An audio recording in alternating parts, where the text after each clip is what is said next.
The Desmond Tutu IP Trust has issued a statement on the Israeli-Gaza war. In it, the chair of the trust, Dr. Mamphela Ramphele, says the ghastly pictures of famine coming out of Gaza are reminiscent of the pictures of emaciated Jews who survived concentration camps during the Second World War. Well, she joins us now from San Francisco via MS Teams. Good afternoon, and thanks for joining us here on Point. Well, it's the morning for you, isn't it? Yes, it's good afternoon to you, and thank you for having me. Quite a strong statement there. What prompted the Trust to send out this statement at this time?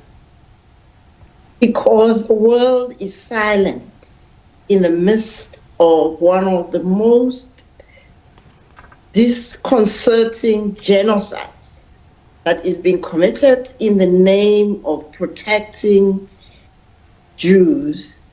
Instead, it is a genocide aimed at clearing Palestine of every Palestinian. It's clearly illustrated by yesterday's bombing of a hospital, not once, but twice. And to say it's a mistake is dishonest. It was done deliberately, and that's the style.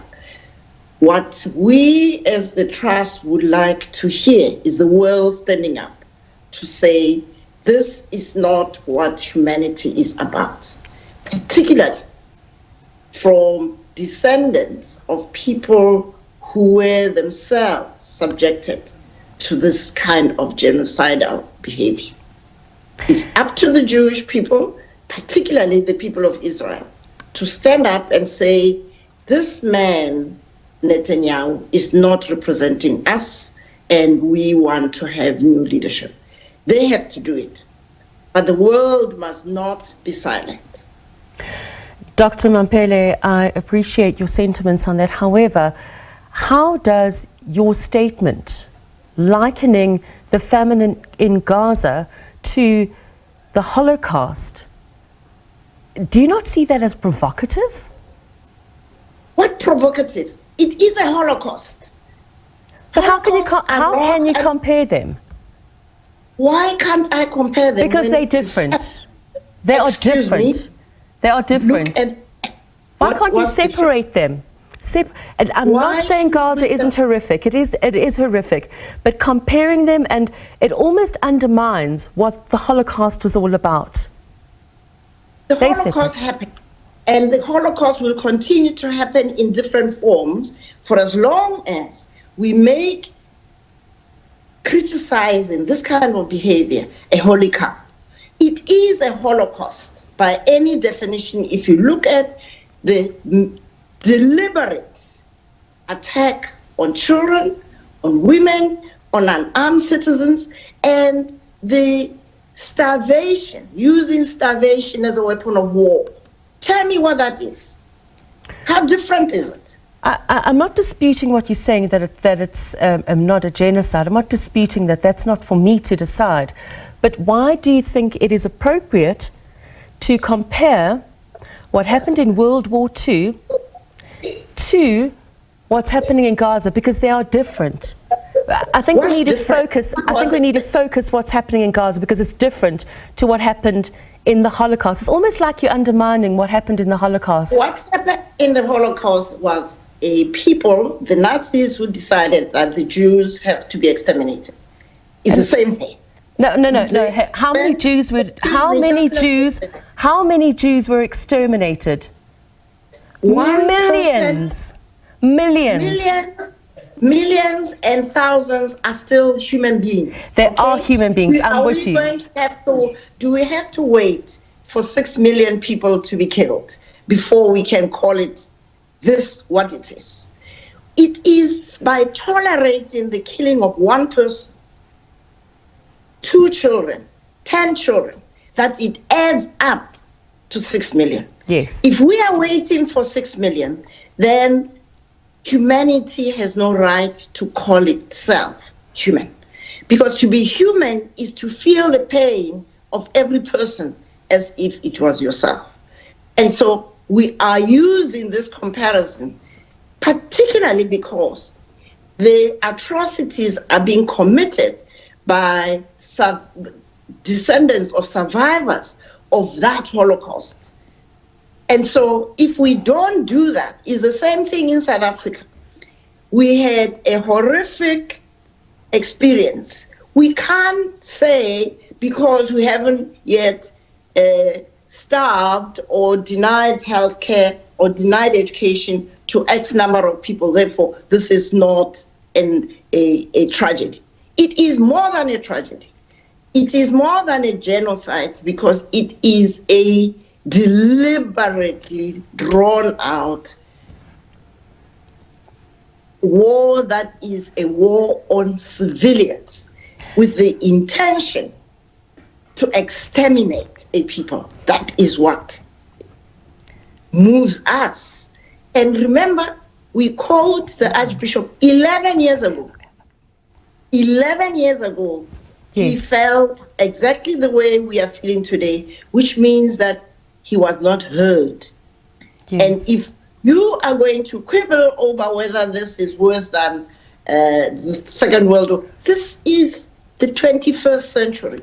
Dr. Ramphele, I think you've missed my point. I'm not quibbling over whether this is worse or not as worse as the Holocaust. What I'm saying is there are two completely different issues, and I think it's mischievous of you to bring that up and use it against this. You know it's provocative, but let's agree to disagree on that. Let's agree to disagree. I'd like to move on to August, which is Women's Month in South Africa. And as we chat to you now, South Africa is celebrating Women's Month, and I'd like to know your thoughts on the country's advancement with regard to equality and parity. You cannot have equality and parity in a country where state resources have been captured by the governing party for its own purposes, where state institutions have been hollowed out so that we cannot hold our public figures to account. You have just had an interview now about the delay in a judicial commission of inquiry into something that should make all of us, whether you're a woman or not, sit up. That we have a country where the law enforcement system is hollowed out and captured by criminals. And so women have to realize that it isn't about the freedom or the advancement of women, it is about the advancement of humanity. Our country has lost its way. And when you have lost your way, women should be leading us to the dream of 1994. Instead, I see women defending the indefensible. I want to just touch now on the Government of National Unity. Now, you yourself have participated in South African politics. What are your thoughts on the GNU and what it's seeking to achieve? Are we going in the right direction? It is not a government of national unity. It's a government of convenience to keep people in power who have lost the confidence of the people of South Africa. And you can see it's all about them. It's not about you and I. It's not national unity that is the focus. It is keeping the ANC in power with the support of those who have joined them. And so I believe that South Africans need to catch a wake up. This democracy is off track. And I'm particularly appealing to young people. It being August, young women are in the majority if they don't know it.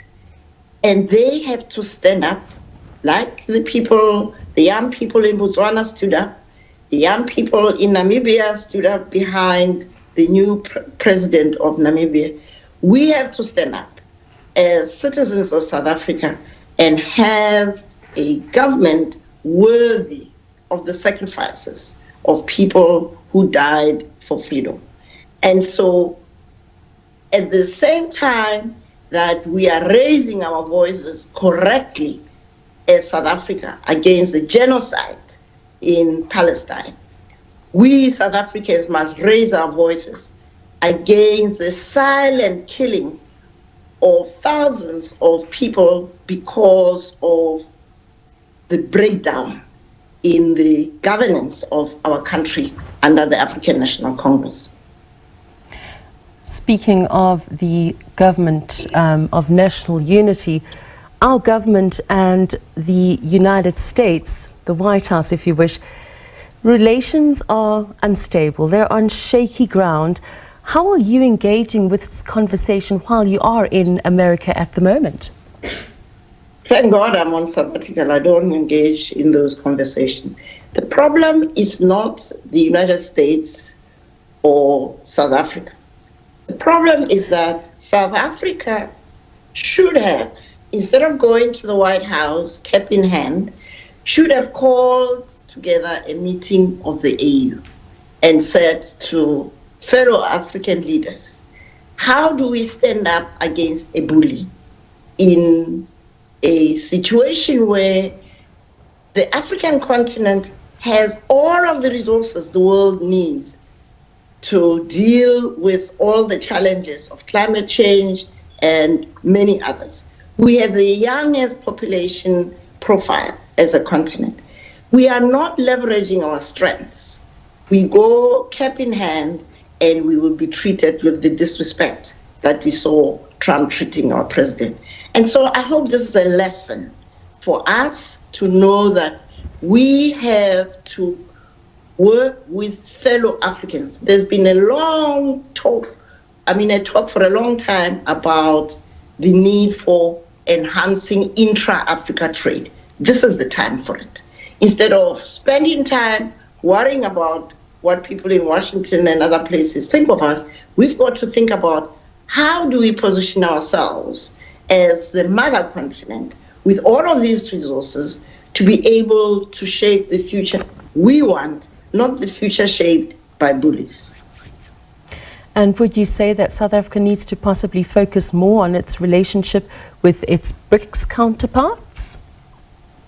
Of course, BRICS is another leverage point that we should have gone to before we go to the White House. We should have mobilized the African Union, the BRICS, and said, we have to find a way of working together so that together we'll be stronger than each one of us going cap in hand to the White House. It's actually quite tragic because we have strengths that we are not using. Our last question. I've so enjoyed chatting to you today. What is next for Dr. Ramphele? Are you free to talk about what you're working on in the United States at the moment? So I'm 77. I'm reflecting on the lessons that this long life that God has given me are teaching me. And I will share those lessons with my sons and daughters, as I've done before, and my fellow citizens. The most important question I'm wrestling with is, why is South Africa underperforming its huge potential to be a successful country with all of the resources that anybody could wish for? Why are we doing so badly, even against our own standards? That's the question. And I believe the answer comes from conversations, not set up conversations in a hall for one day, but real deep conversations, starting with each one of us to answer the question, what does it mean to be human? Why are we still using apartheid population register in this day and age? The very source of the troubles of South Africa, which was the invention of racial categories, we are using them today. Isn't it tragic? We need to find our way back home to who we really are as people, as a human family, as one human race. There are no races in this world. God created one human race, and that's what we need to go back to. Thank you for your time. And I know it's early there, so you can go and have your cup of coffee in the morning, and appreciate your time. Dr. Mamphela Ramphele chatting to us there today from San Francisco in the United States.